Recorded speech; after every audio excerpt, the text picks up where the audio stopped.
audio, can people mute and unmute on their own if they want to ask a question verbally? How do you want to do that? That is correct. So please Okay.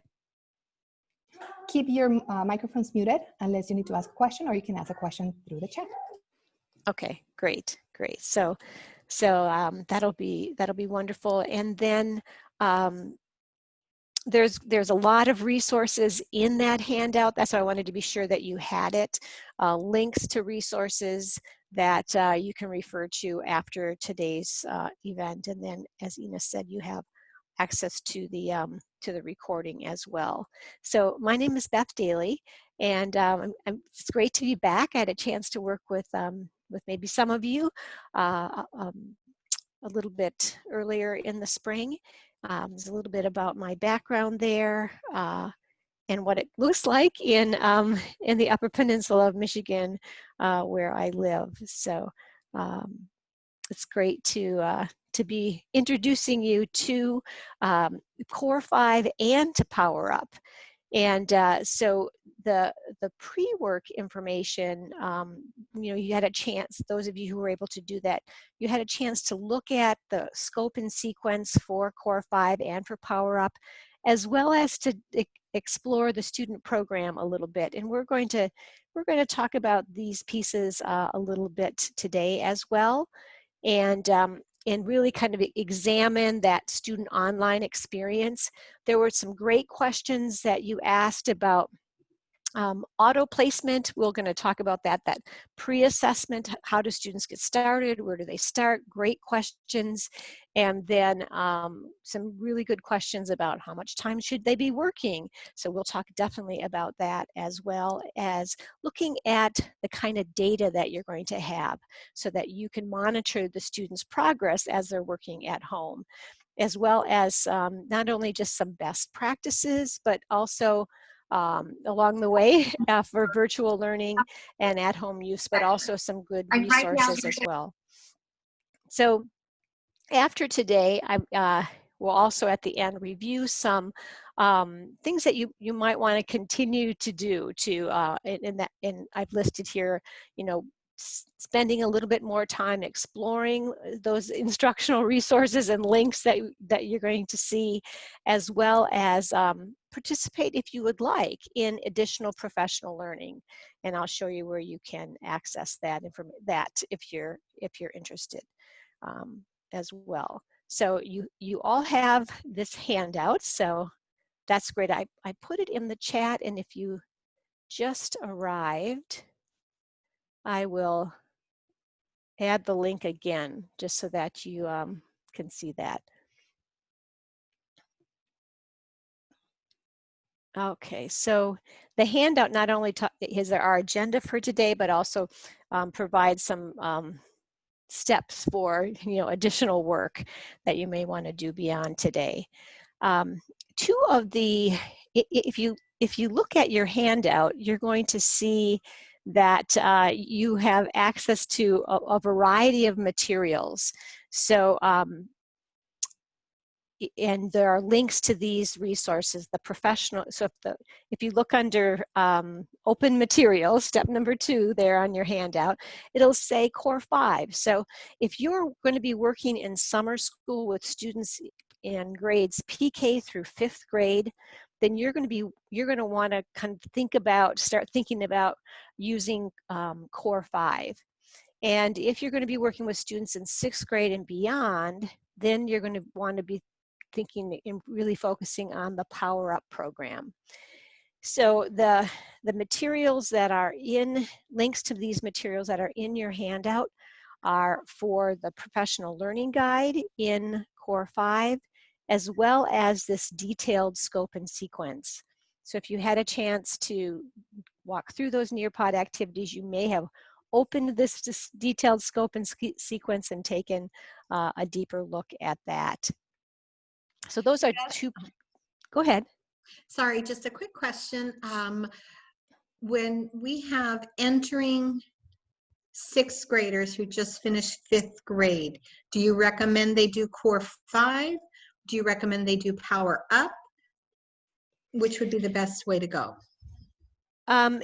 if they're entering 6th grade, I think what I would do is uh, I would keep them, I would have them work in Core 5. Okay. That And was my hunch, but I just wanted to hear your thoughts too. Thank you. yep, yep. Good. And I also just want to say is that you have the ability to shift students in any way you'd like between these programs. If when the students are added to the MyLexia site, if they are identified as a 6th grade student, they will automatically be pointed to the Power Up program. But typically in summer school, let's say these 5th grade students had been working through the year, and they were going to participate in summer school, and they were already working in Core 5, we would typically have them stay in Core 5. Okay. But you have that ability to shift them based on their individual maturity and other reasons to either of those programs, either way. Thank you, Beth. The other documents that I linked here, you can also find in the MyLexia site, but they're documents that we've just added to the site, tips for using Core 5 in summer programs, and a Core 5 summer program use scheduling guide. And you know, when you look at this scheduling guide, it says a 2-hour instructional block. You know, there's lots of different, you know, you're going to be using Core 5 in a virtual setting, and so you could follow this model of a 2-hour instructional block, or you might find pieces of this that, you know, that make sense based on, you know, the virtual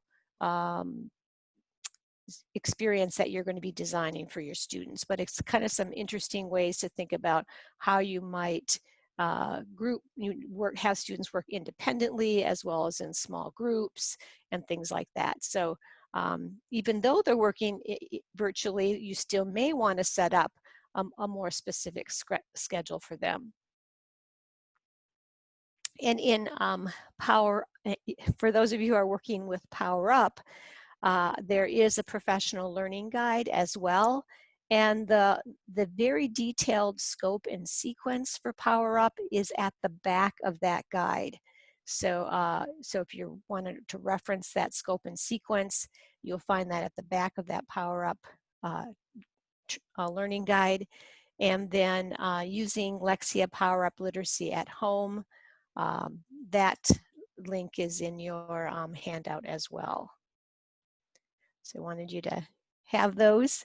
And then I just wanted to say, yeah, I think I mentioned in the beginning, you know, I appreciate those of you who popped into the Nearpod activity and had a chance to look at what you're hoping to get out of the training, as well as what your questions were after you did some exploration, and we'll definitely be addressing that today.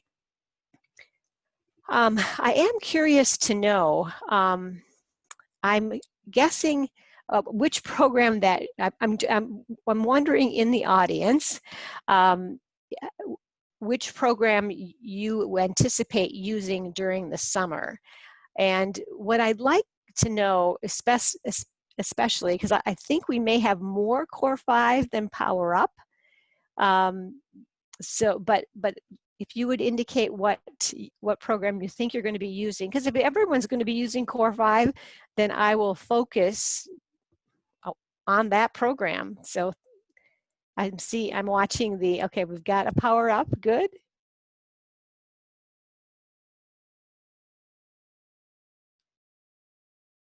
All right. So, Ina, how many people do we have today in the session? We have 38.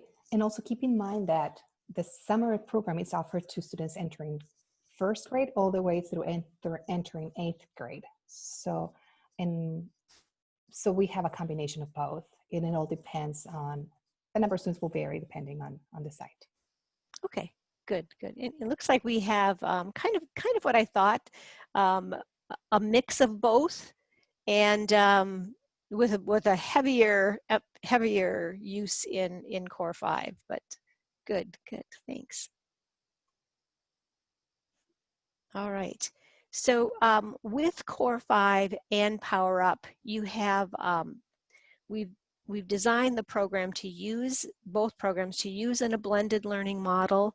So students are working independently. They're going to be, we're going to talk about how they get started in just a moment by taking that auto placement assessment, and that will place them in a particular level within each of those programs, and then the students will work independently online. And you will have data available to you to monitor their progress in that My Lexia site.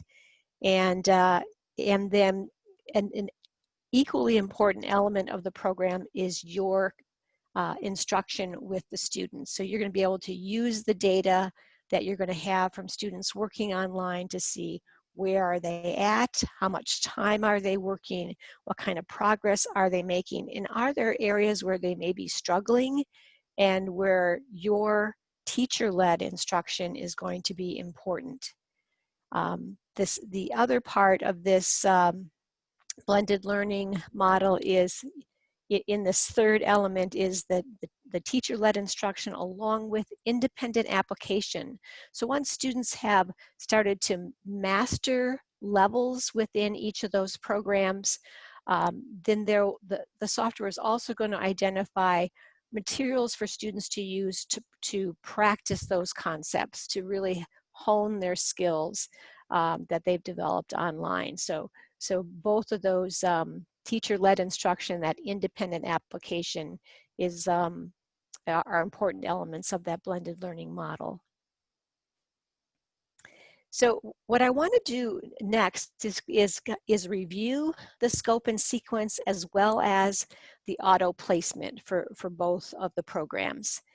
So if you have that Core 5 teacher training guide, if you open that or slide down to that next page, you'll see the scope and sequence, and you maybe had a chance to kind of look at that detailed scope and sequence in the pre-work, and this table just gives us a nice snapshot of the different levels. There are 21 levels in Core 5 that starts at PK and goes through the end of 5th grade.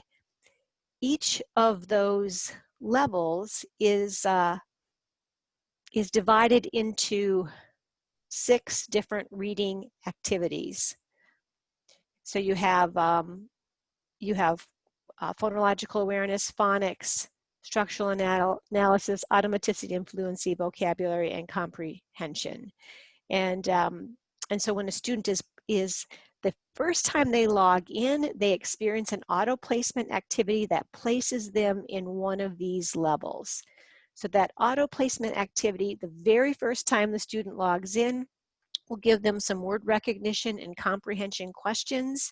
And those questions, the level of those questions will always start at the beginning of their grade level. So if that student is entered into My Lexia as a 3rd grader, then the auto placement will provide some word recognition and comprehension questions that will be at level 13. So level 13 is the beginning of 3rd grade in the Lexia Core 5 sequence. And then depending on how the student responds to those questions, the software will adapt and continue to provide more questions until that appropriate level is found. But you know, not to worry that if you're already thinking, oh, I've got some students who I know are way below grade level, that software, that adaptation will not go necessarily sequentially. It may, depending on how they perform at this beginning, at this first level, may skip to level 9, and then depending on how they do there, may skip them to level 6, and then then will continue to adapt until they find the appropriate level. So usually that's anywhere between 5 minutes to 20 minutes would be how long that auto placement activity would take. Right, so there is nothing you do as a teacher that in terms of that auto placement activity just begins as soon as the student logs in for the very first time. And then they will be placed in one of the levels and you'll be able to see, you know, where they have started. The range of time can be anywhere from a couple of minutes to as long as 20 minutes. You know, if the student is placed, like if this third grade student is placed in level 13, which is that very first level, and that's where they had those introductory, the beginning questions, then that won't take very long. But the further they are away from that beginning level and the more adaptations that have to take place, the longer that assessment will be. I have a question. Sure. So I see that the students in third grade, it doesn't say phonics for them. So does that mean it would, if a student is placed in third grade, they would not be assessed for phonics? They would, the assessment would have word recognition and comprehension questions that would place them in the level that was appropriate to their skills. If they were placed in level 13, then they'll shift from phonics to structural analysis kinds of activities. So the phonics is going to, the student will find phonics activities in levels 1 through 12. I'm talking about more for placement purposes. If a student is not assessed on phonics or phonemic awareness, then how in assessment, if they're not assessed at all in initial placement, how do we know if the student is at maybe a first grade level or a second grade level in terms of that? Can I interrupt here? Sure. Because I've been going through the site a lot. I've spent a lot of time already, so I kind of understand how it works. This is an artificial intelligence test. So what the test is going to do, it's going to ascertain the level of the student. And the student, he may be a sixth grader, correct me if I'm wrong, but this is what I interpreted when I looked at it. He may be a sixth grade student, but if he comes at the level of a third grade, or the level 2, it will automatically place the kid over there. Mm-hmm. So if he needs phonics or phonological awareness, the test itself will ascertain whether he needs it or not, and will place the kid where they need to be. Yeah, correct. And we have done a lot of analysis about regarding that auto placement activity, and I can send Ina some of the research that is behind that assessment activity to give you some more background information. Thank you. Yep, you're welcome. Good, great question. Thank you. Thank you. All right, so so that's a little bit about the auto placement. One last thing I want to say about the scope and sequence within Core 5. So once a student is placed in a level, so let's say the student is placed in level 2, they'll begin working on level 2. And level 2, as you can see, there will be some phonics activities, as an example, some structural analysis activities, automaticity and fluency, and comprehension. Each of these activities will be broken into units. And a unit is like that smallest level of work that the student is going to do. They need to demonstrate mastery at 90 to 100% in every single unit in order to move on to the next unit. So the sequence within a particular reading activity contains a number of units that build on each other. And we'll talk about kind of the instructional design within a unit that provides students support as they're working to demonstrate that mastery. But typically a unit will take on average about 5 minutes for the student to complete. So we've talked a little bit about auto placement. The one thing that you'll want to probably emphasize with parents is basically this is important for the student to work on independently. I mean, certainly they want to just be sure that the student is in a good environment and at home, maybe headphones may or may not be needed, just depending on, you know, what that situation is like, but it may be a good idea if they have earbuds or headphones to help the student to kind of really focus on and being able to hear really clearly what the instructions are, as well as the sounds that they're interpreting. So so important here with auto placement is for the student to work on their own without assistance. Once the student completes the auto placement, the software is also going to recommend a certain number of minutes that they work each week. And in Core 5, that's going to, what we're showing here is a student at high risk, some risk, and on target.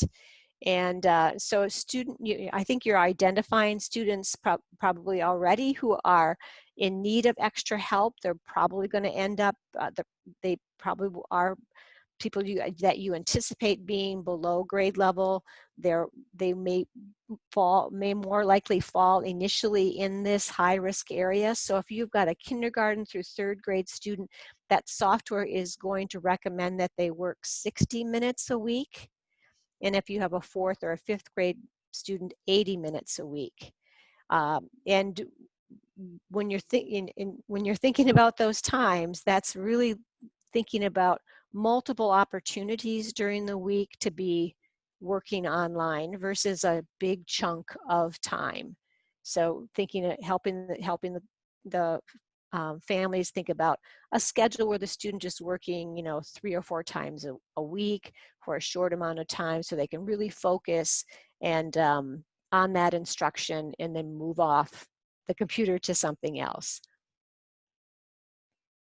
Initially, what you will see as the students are starting in Core 5 is that everyone for that first couple of weeks, which I know your summer school is 3 weeks in length, you may not see this differentiation in time in my Lexia because the software readjusts, re-looks at the student progress at the beginning of every month, uses data within the program to establish how much time they should be working.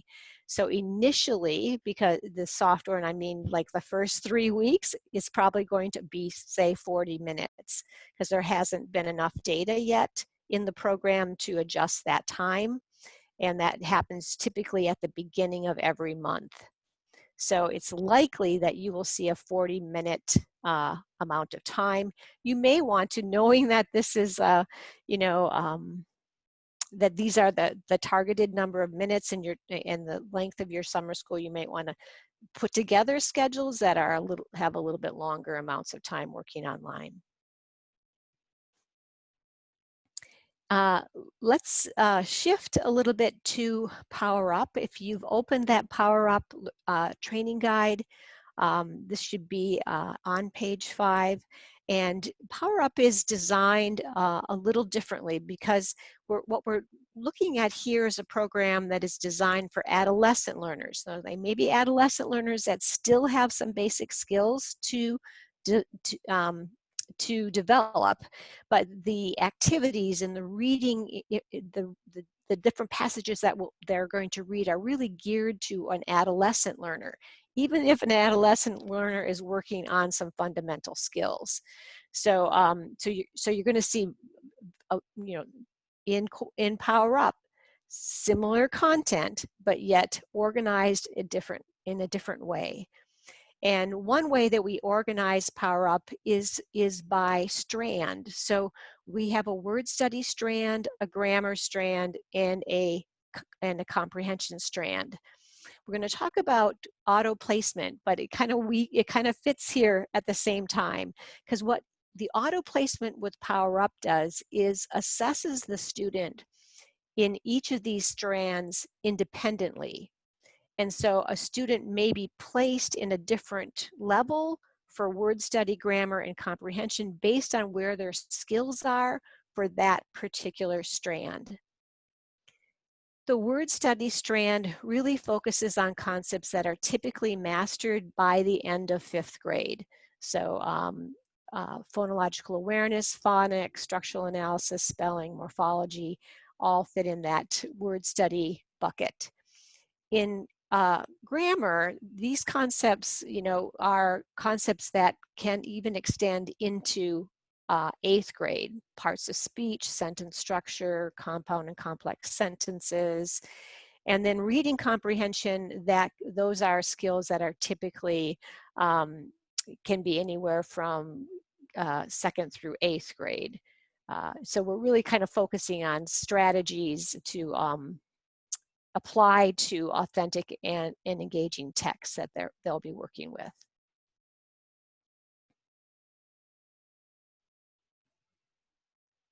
All right, so just like in Core 5, where you have a structure, we just talked about the 3 strands.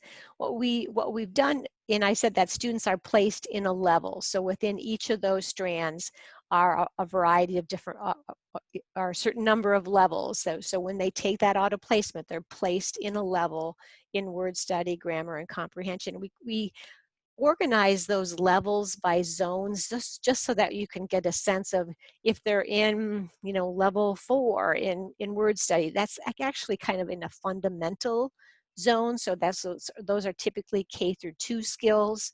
If they're in an intermediate zone, that's 3rd through 5th grade skills, and an advanced zone would be 6th through 8th grade skills.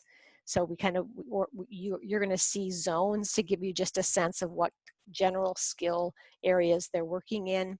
Each of those levels is divided into activities, just like in Core 5, and each of those activities is ultimately divided into those small units where the student has to demonstrate mastery in order to move on into the next skill.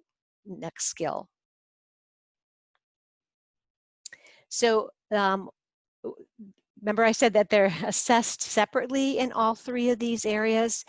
In the comprehension part of that auto placement always comes first, and it does take between 30 and 45 minutes. So then word study and grammar are 5 to 10 minutes each. So if you're kind of helping the student and the parents think about where, how to approach this auto placement, you might want to again think about smaller chunks of time. So maybe 15-minute intervals, so that they're not overtaxed in completing that auto placement activity. And then, headphones, again, we talked about that with Core 5. So with the auto placement in Power Up, I just want to emphasize again that the student can be placed in will be placed where their skills are at in each of those strands. Especially with adolescents, we don't, if they already have strong word study skills but their grammar is weak, then they don't need to review content that they already have mastered. So you might see a student, this young man, he's in a foundational zone in word study. Here he is intermediate in grammar, and here he is in almost in an advanced area of comprehension. So this can vary quite significantly depending on the individual student. All right. So just like in Core 5, Power Up is going to prescribe a certain number of minutes, and these minutes are going to be more aggressive than in Core 5, and it will depend on what zone they've been placed in. So here's an example of somebody who is placed in a foundational zone. The recommendation here is that the student work for 45 minutes in word study. 35 minutes because they're in an intermediate zone for grammar, and 25 minutes because they're in an advanced zone for comprehension. We added an extra 10 minutes just for time to log in and check on their progress. And so this particular student would be working 115 minutes online in Power Up, spread, in different ways across these 3 strands.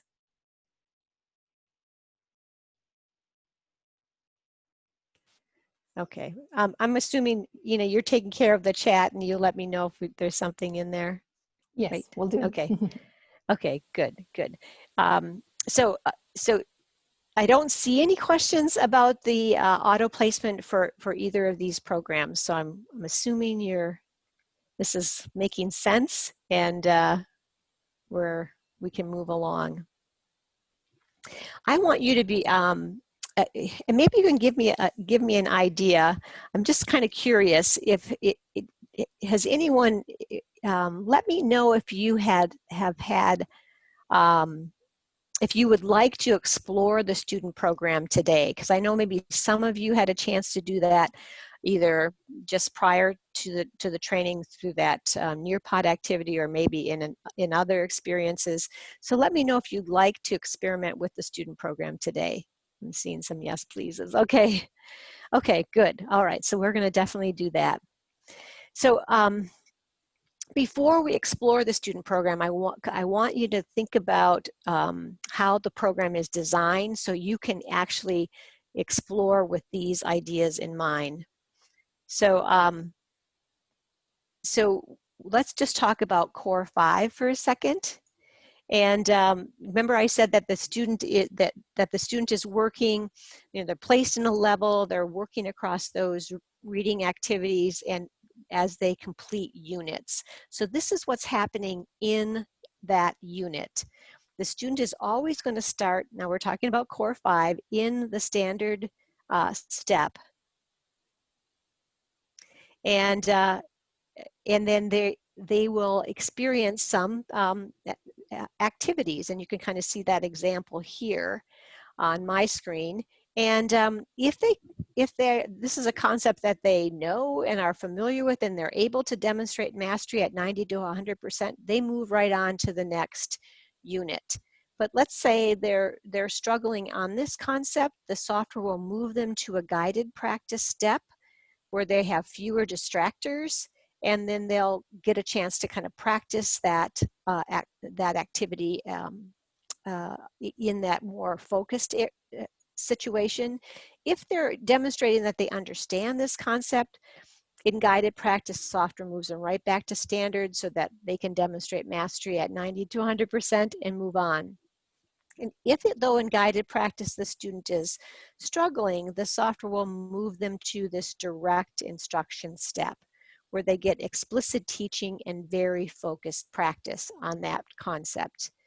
Then the software moves them back to standard, and hopefully they can demonstrate mastery and move on. If not, that scaffolding will continue. And so that's what's happening in the program. And what the other part of the design is that if the student finds themselves a Core 5 student in this direct instruction step the second time, the software will notify you in the My Lexia site, because that's our trigger for indicating the student is struggling repeatedly, and there will be a lesson and some practice activities that you'll be able to easily link to, so you can work with that student on that concept, either in this virtual learning situation to send those practice activities home, or maybe to meet with students in a Zoom meeting to help them with that concept. So that's what's happening in terms of instructional design when the students are working in Core 5. Power Up is designed a little different. Typically there will be an introduction to a skill, maybe a video, and then the student will move to the standard step. Again, they need to demonstrate mastery, and when they do, they move on to the next unit. but there's also a bit of scaffolding, only 2 steps from standard to the instruction step. But so if a student is not able to demonstrate mastery in the standard step, the software moves them to instruction, and then back to standard, and then that scaffolding will continue until they're able to demonstrate mastery. Power Up is designed a little different in terms of when we notify you that they're struggling. You're not notified until they've ventured into this instruction step the 4th time. And that's just based on some of the analysis that the researchers have done about student progress and ability to master a unit on their own without intervention. So if they do venture into the instruction step the 4th time, that's when you're going to be notified, and you will have a link to a scripted lesson as well as some practice activities for the student to work on. All right, so let's take a look at that student experience. And I know you're anxious to log in, so I am going to get to this slide here. And so this is where we have to do we have to go in a couple different, in 2 different directions. So I think somebody asked, can we explore both programs? Absolutely. I don't think we have time in our session to explore both programs, but I encourage you to do that, especially because you can, like I said, you can decide which program is going to be the best fit for your students, so exploring them both is a great idea. But for today, if you would just choose one, because I definitely want you to see the data and some of the resources, so I don't want to run out of time here. But you know, all of this information is in that handout in terms of the username and password. So we're not going to log in with Clever because that will take you to your site. What we're going to do is I want you to go to mylexia.com and then either decide you're going to explore Core 5 or you're going to explore Power Up. And Ms. Beth?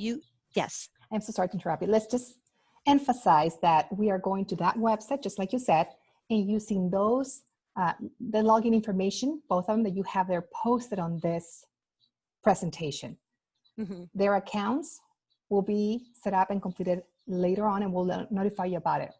For the purpose of this training, please go to my Lexia and use one of those 2 login accounts. Thank you. Great. Yep. Perfect. All right. So so if you're going to Core 5, you know, so it's very, very similar with a little nuance, right? Core 5 is class@core5demo.com, password success, and Power Up is class@powerupdemo, password.com, password success. So like I said, this is also on your handout as well. So you have that in handout form. And I'm going to, if you need me to go back to that, let me know. And I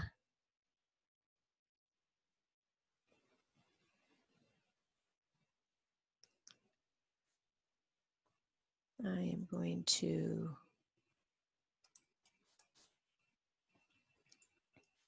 log in as well.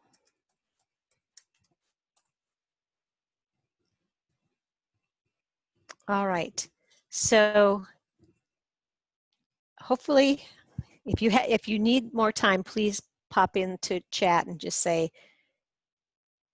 I'm almost there, or otherwise.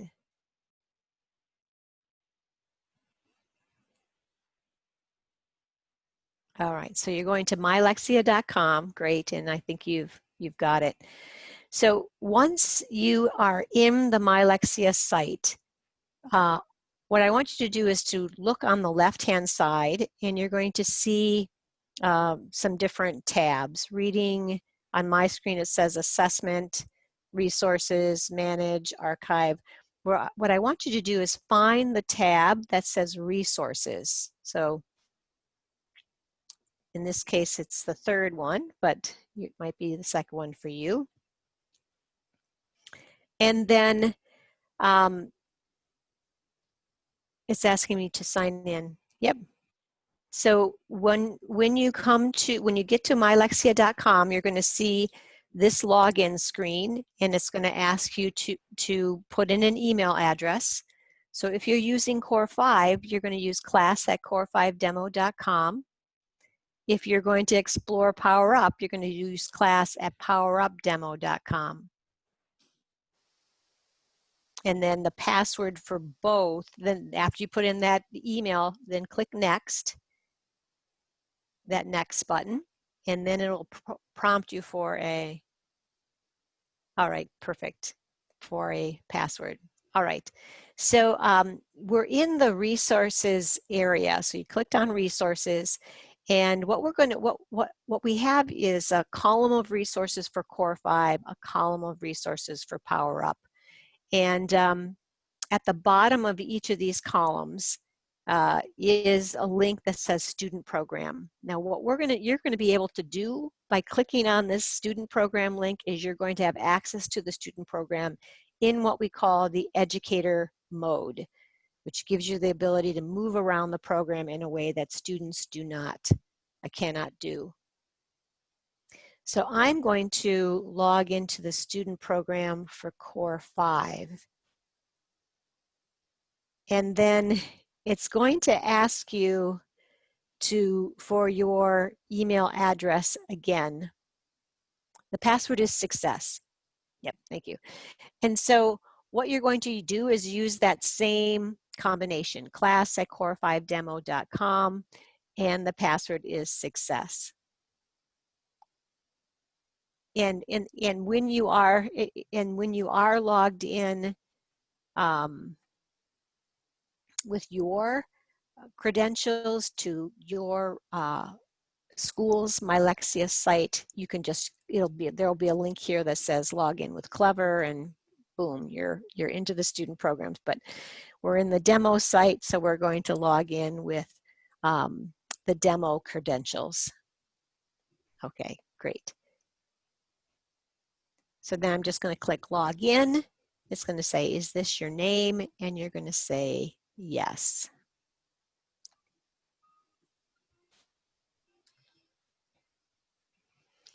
So all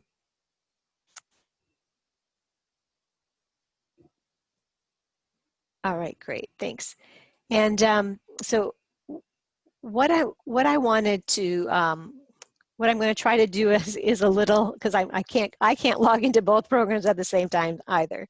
So when you log into Power Up, let me just explain, those of you who are exploring Power Up, you're going to come to this screen, which will give you the ability to choose which strand you want to word study, grammar, or comprehension.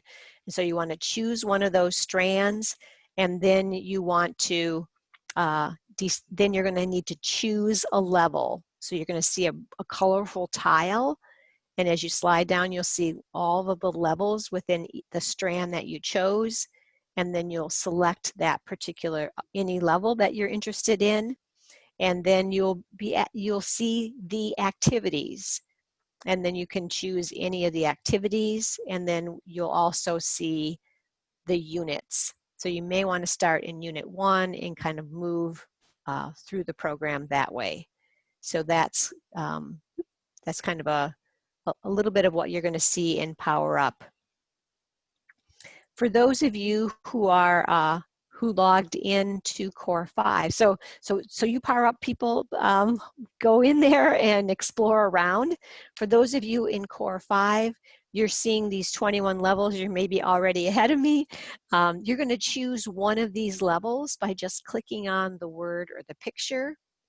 And then you're going to see some things that the student doesn't see, just like in Power Up. You're seeing the whole description of this particular level, the activities, the strands, the specific skill, and the arrow takes you deeper into the program. In Core 5, there's always a warm-up activity every time the student logs in that reinforces a concept from the previous level. There are 3 different warm-up activity categories. The student gets to choose from 2 of them by just clicking on either one of these pictures, and then, so please click on one of those pictures and experience that warm-up activity.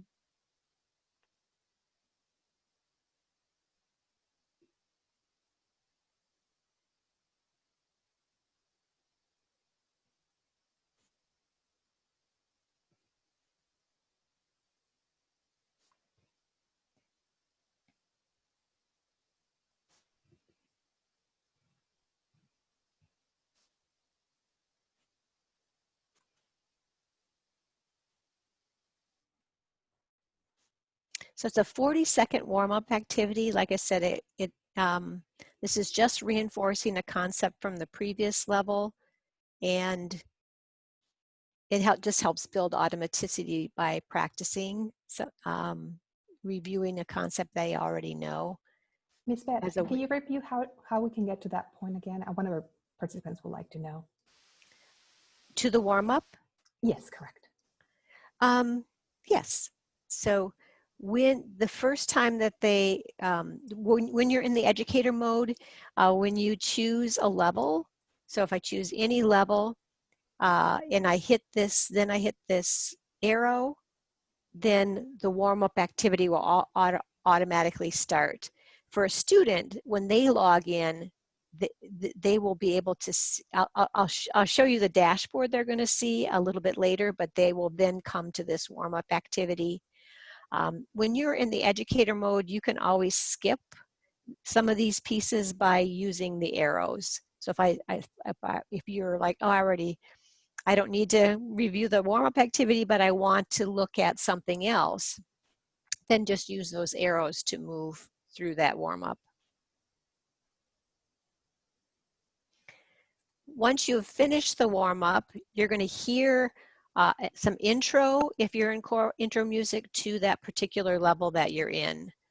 It's just kind of introducing the student to where they are in the world, because each level represents a different place in the world.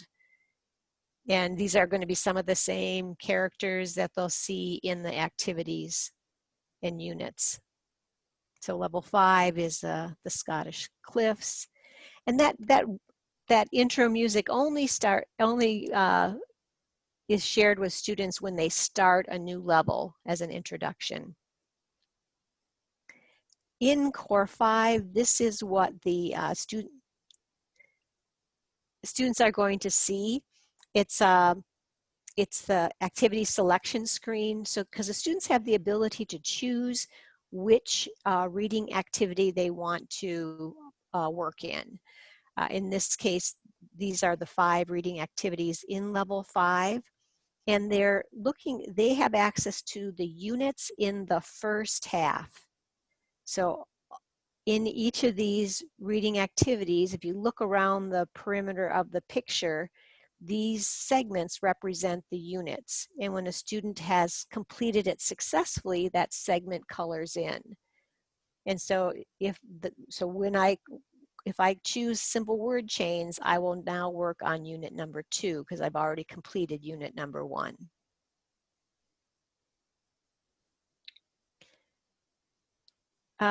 In the educator mode, you can choose, well, the students can choose any activity they would like to work on. So if I choose simple word chain, just like a student, you're just going to click on that picture. And one of the things that you're going to see in the educator mode is a list of all of the units in that particular reading activity. So in simple word chains, there's 4 units in part 1. And in part 2, there are 4 units. Now, a student is going to work sequentially, right? They're going to start in unit 1. They can't go on to unit 2 until they have mastery at 90 to 100%. And so, but as a teacher, you can move to whatever unit you would like. And that's good to know because you can kind of check out what the activity is, or you could even use it as a teaching resource.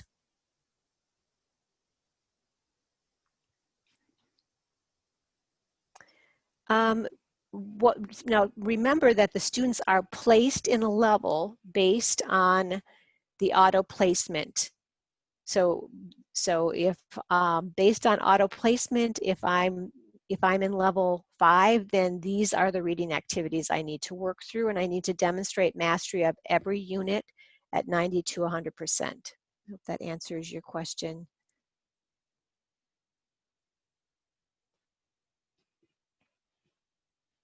All right, so I'm going to choose a unit. I'm going to choose unit 3. I can choose any one I want because I'm in the educator mode. And then it'll open up the unit that you chose.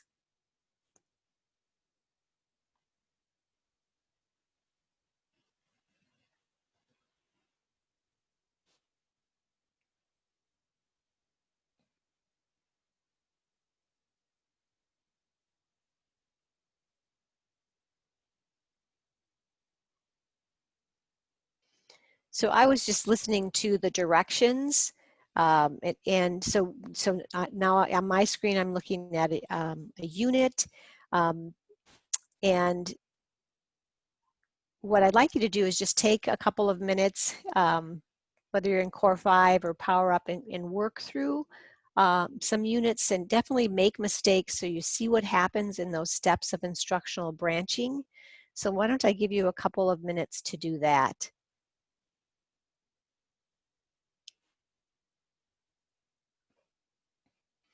If while I was talking, you did not hear the directions, these buttons on the bottom right will repeat the directions. The question mark button or the speaker will replay the prompt.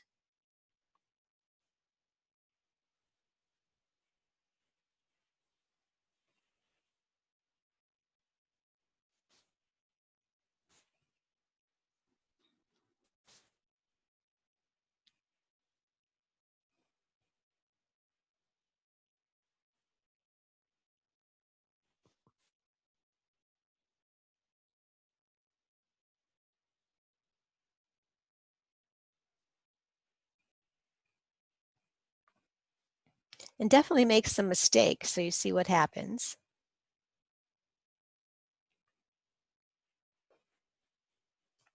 Miss Beth, we have the same question being asked. And so let me ask the whole group. So when the students log in for the first time, they will be prompted to take the placement test. Is that correct? Correct. Thank you. Yeah, right. Good. Yes, the software will place them in a level in Core 5, and then in Power Up, it'll be a level for they'll be placed in word study, grammar, and comprehension in levels that match where their skills are currently. And then they'll start there, and then continue to enhance their skills as they move through the levels.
All right. So I know that you're all in some place of exploring either Core 5 or Power Up. And do we have another 30 minutes? Is that right? We go all the way until 10. Yes, and then we have a little section for either questions and answers, and then transition to the next session. Okay. All right. I'm going to kind of interrupt your exploration, and thanks for the questions that are been in the chat. And what I wanted to point out with both Power Up and Core 5, that you have the ability to adjust the program so that students can hear the directions in Spanish. Core 5 has actually some other languages that are also optional for your students. But what will happen for example, in Core 5, they'll have another button here on the bottom that will allow them to click on that button, and then they can hear the directions for the activity in Spanish. The activity itself will be in English, but they will be able to hear the directions in Spanish. So that's something that you have the ability to adjust. And hopefully you noticed in Core 5 and in Power Up that this progress bar at the bottom, it's filling in as a student is completing an activity in that standard step. If they make a mistake in Core 5, there is that direct instruction. There is that guided practice step where this progress bar is blue, and there is an instruction step where this progress bar is yellow. And hopefully you made some mistakes, and if you hadn't had a chance to do that, go back and another time and explore some more to see what those steps are like. In Power Up, the steps are that standard step and then instruction step where that progress bar is yellow.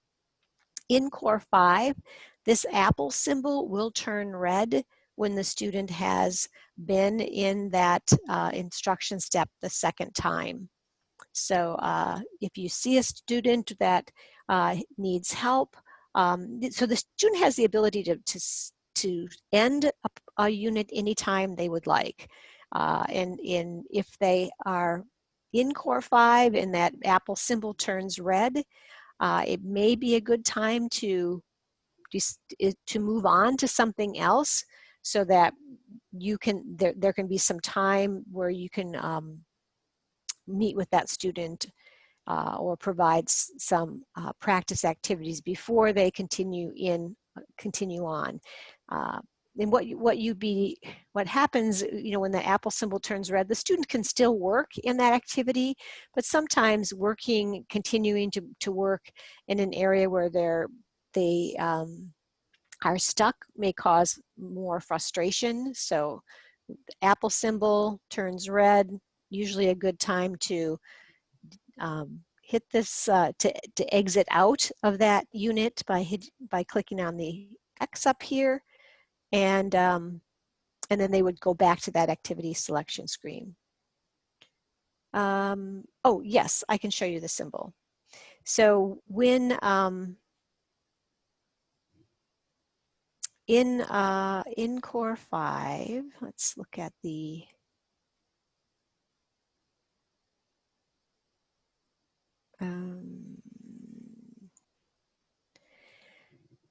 in Core 5, there are a couple other symbols that students may encounter. One is if they're reading a passage in a comprehension activity, there will be a book that they can use to click on to refer back to that passage.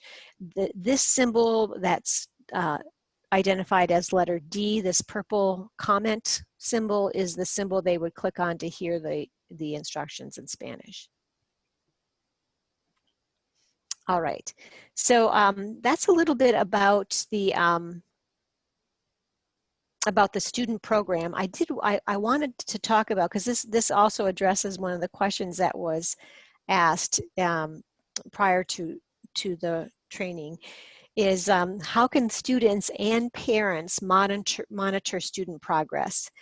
And in Core 5 and in Power Up, once the student logs in, they see a dashboard. When we logged in the educator mode, our dashboard was to choose whichever level we want to explore, or whatever strand in Power Up. In Core 5, the students don't see that. They're going to see a dashboard. So in Core 5, they're going to see how many minutes have they worked this week and how many units have they completed. So this student is working in Unit 15. So it's kind of showing all of the units the student has completed. These are the ones that are starred.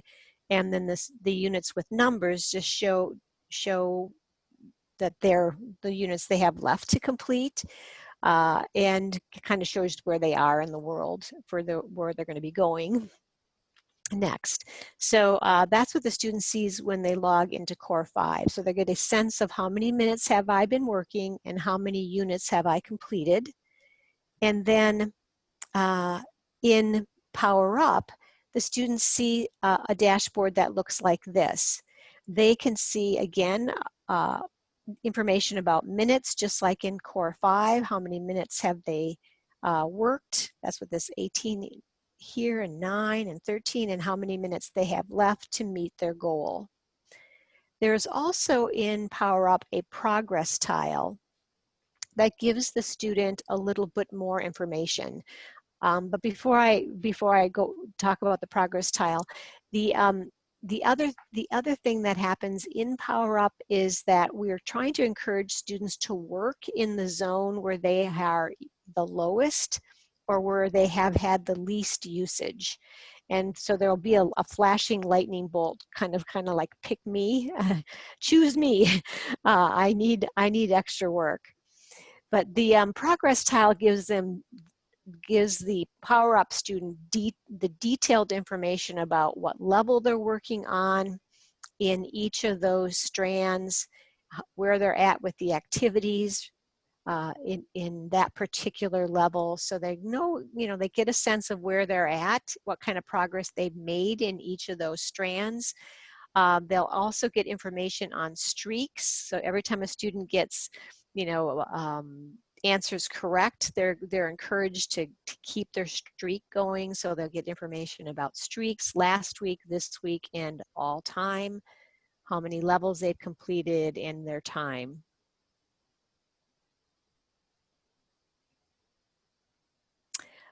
Yes, it would be good.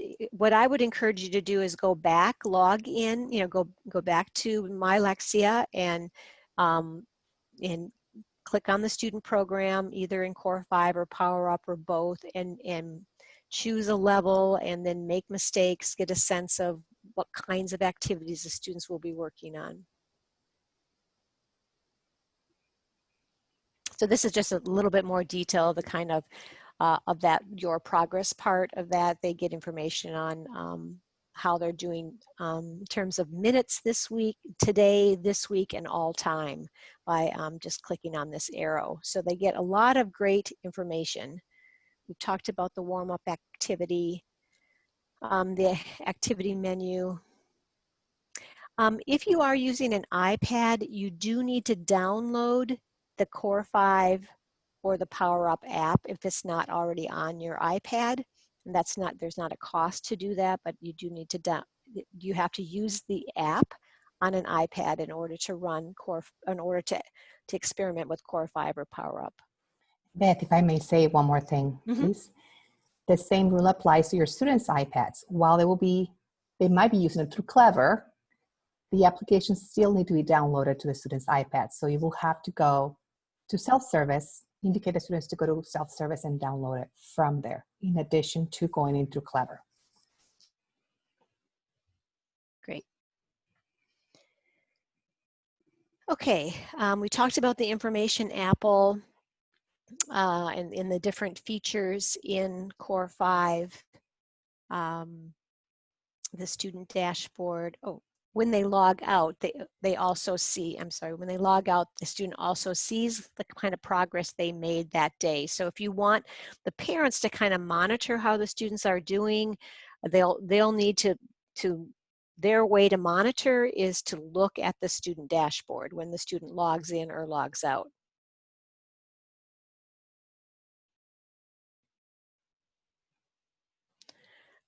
Good question. We're gonna shift to we're gonna answer that question about how are you gonna know what they're doing, and let's do that. Let's do that right now because I think I want to be sure we talk about that. All right. So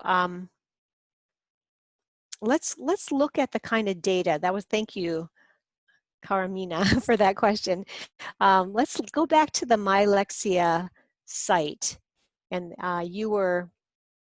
it's going to be a tab that you had open on your computer. And we were exploring either the student program, Core 5 or Power Up in this resources area. What I want you to do is go back to the reading tab.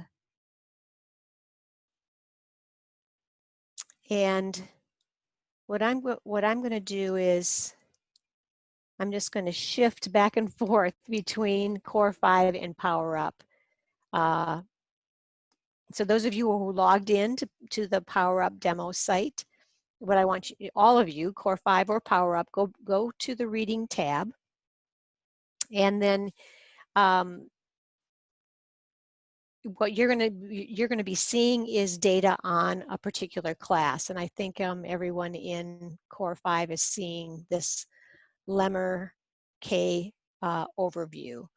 So this is what your class is going to look like.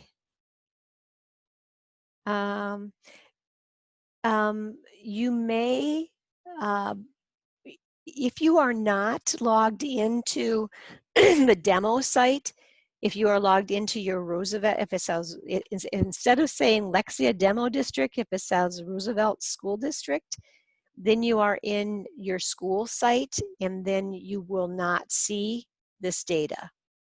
So that would, go back to log out and then log back in to My Lexia using class@core5demo.com, password success, or the Core 5 login that's on your handout. When your classes have been set up, then you'll see the names of your students, and you won't see any data yet. So that's why I wanted you to be in the demo site so you can see the data. All right, so I'm looking at Core 5, and I want to show you 4 pieces of information that you're going to want to access. And in Power Up, there's 3 pieces, but they're located in the same place. So at the top of you're in the reading tab on the left, and at the top it says class table, and then it says action plan. And then in Core 5, there are 4 tabs: need usage, struggling, skill builders, and certificates.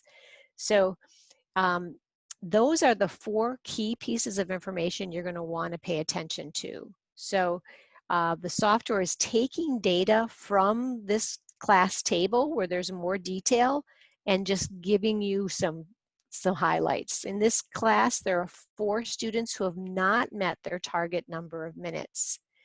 There are 7 students who are struggling, right? They branched to that direct instruction step 2 times, so they need help. And there are 11 students who are ready for skill builders. That means they've completed a level, and these are practice activities. And 11 students have completed a level, so there's a certificate here that you can use to celebrate success. So, so in terms of how are they doing with their time, if you want to see everybody, look at this class table and you can see a column that's titled Usage This Week. So the week starts on Monday and goes through Sunday. So anytime the student works during that 7-day period of time, you're going to see their minutes accumulate here. So Selena here has worked 75 minutes. She doesn't have a target because she's already working in second grade concepts as a kindergartner, so not a great example. Let's look at this Charlotte. Charlotte's worked 33 minutes. Her target number of minutes is 20. She needs 27 more minutes. So you're going to be able to see exactly how they're doing in terms of meeting their minutes. You're also going to be able to see in this progress this week how many units they've completed. So Charlotte's completed 12 units and her target was to complete 12.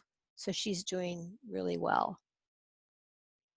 So that's what time looks like for Core 5. For Power Up, let me bring up a Power Up class.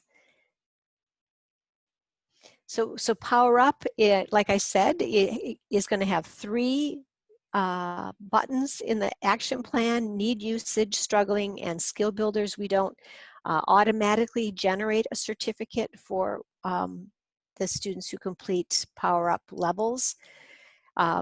And then you're going to also be able to see how they're doing in total number of minutes, and have they met their target, and how much time has needed, and how many units have they completed. So and in this zone area, you're going to see exactly which zone they're in. If you hover over those squares, you'll see exactly what level and activity that they're working on.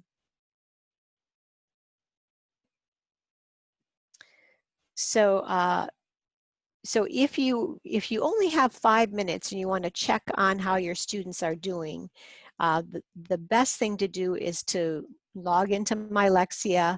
If you have one class, one group of students, when you log in, you'll automatically be at this reading tab. You'll automatically see the class that is yours. You're not going to have to sift through a lot of classes unless you're the teacher of a lot of classes. If you're a teacher of one class, you're only going to see the data on that one class.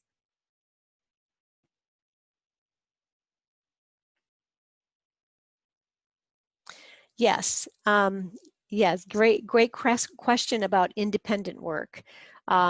So we were talking about time and kind of like, are they meeting their target number of minutes? How are you going to see that? So hopefully you got a sense of that. You can easily see how many students need usage, how are they doing with time. There's also on the right a usage tile, and so you can look back. And if you just, I'm not going to go into that now, but you can look back and see, how did they do last week? How are they doing? So you can look backwards in terms of how they're doing with their minutes. But the other important tile, action plan button, is struggling, right? You need to know if students are struggling. That means that they need your help. So this would be the other really important action plan step to pay attention to, because these are students who need extra practice offline. So you're going to get the name of the student and the lesson name, and then this is just for your work, your administrative keeping track of, did I deliver this lesson, which could mean that you printed it and sent it home, or that you had a Zoom meeting to talk with the students. So so that's what that delivered status area is.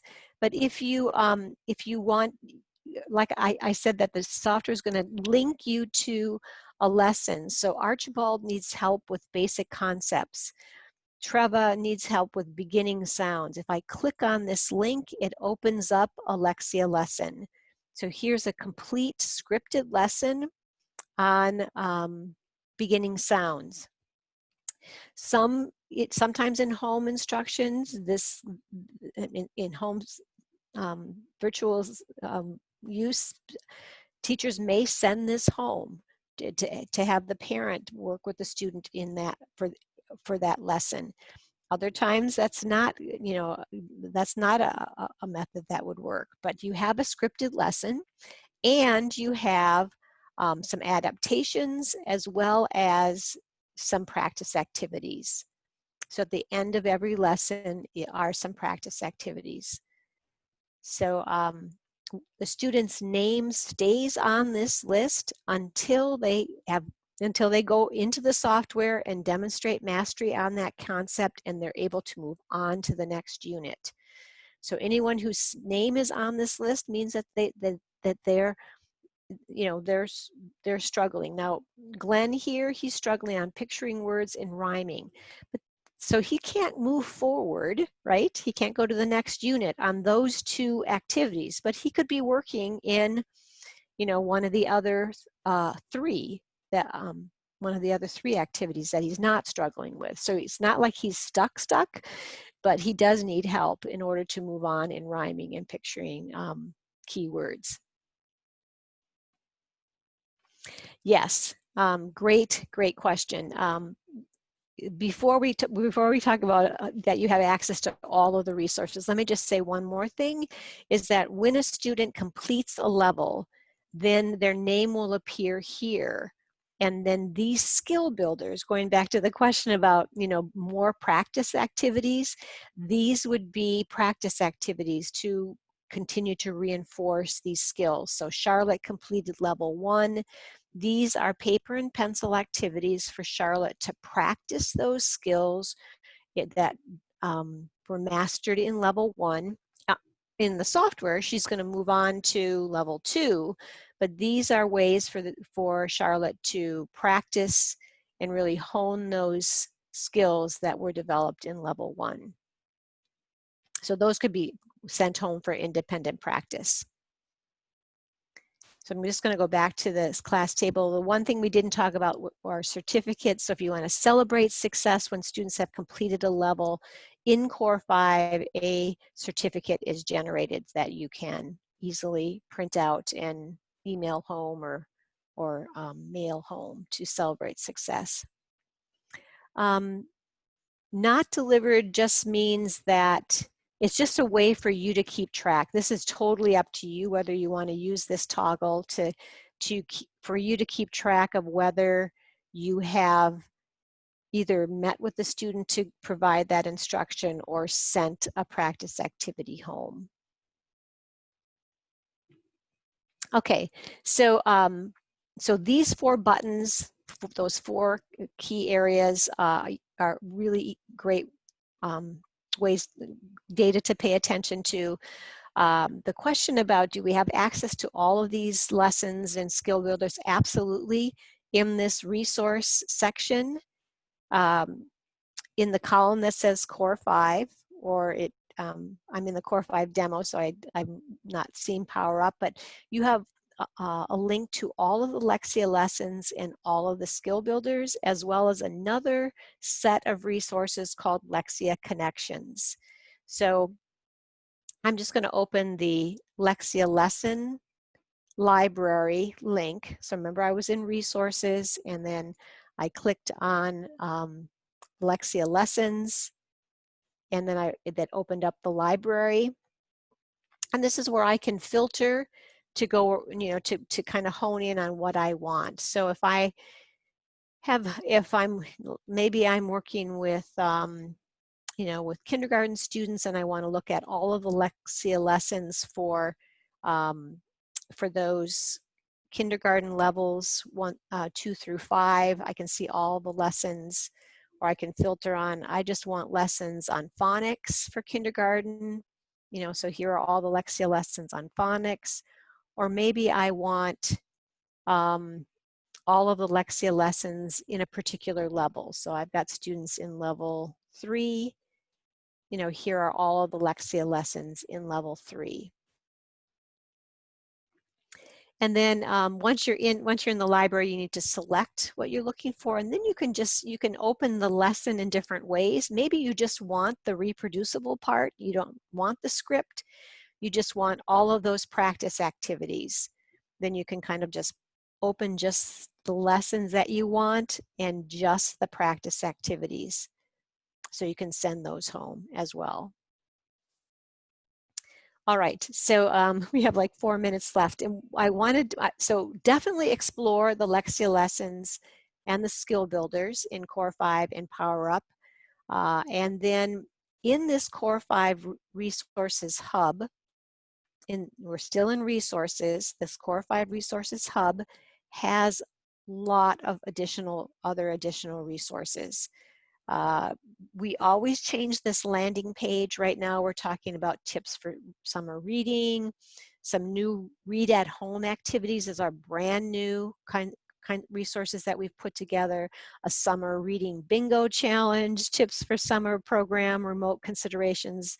That link is in your handout, but it's also here as well. So lots of summer activities we have featured in this landing page. Explore the support for instruction. There are flashcards that have been developed to practice sight words, to practice rhyming, letter tiles. There are really great phonological awareness and phonics activities by level. So to provide extra practice on those phonics and phonological awareness activities. So definitely look at that. Vocabulary, great flashcards for vocabulary. So definitely look at this support for instruction and these resources. And then, you know, the guides and manuals area, that's where you'll find a lot of those summer resources, a complete teacher manual as well. And, you know, these, I know I'm not showing you Power Up, but they're very similar organization for Power Up as well. So what I wanted to be sure we also kind of talked about is what you could do next in terms of continuing your, you know, if you wanted some additional, you're going to have the recording for today, but if you also wanted some additional training, you have access to this Lexia Academy. And there you can, you know, there's an online course for Core 5, an online course for Power Up that you have access to without a cost. And then we also have a discussion board. So if you wanted to, there's educators from all over the country that are participating in the discussion board, so you can get feedback from fellow educators as well. And in this resources area, there are Learning Now videos. So definitely look at those two pieces for additional resources.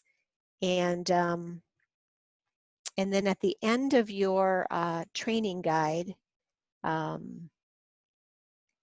provided some summer resources that you might want to take a look at, and some school to home resources for Core 5 and Power Up that you may also want to take a look at as well. And then I added some post-training activities. One of them, there are a couple of resource sites here that we have to support educators and families at home. You might want to take a look at that. Explore the student program a little bit further. You know, how to log in is here. Look at that resources hub and the Lexia lessons a little bit more. And then because people are families and students are working at home, we've provided access to some of the Lexia lessons and Core 5 and Power Up online, so parents can access them that way as well. So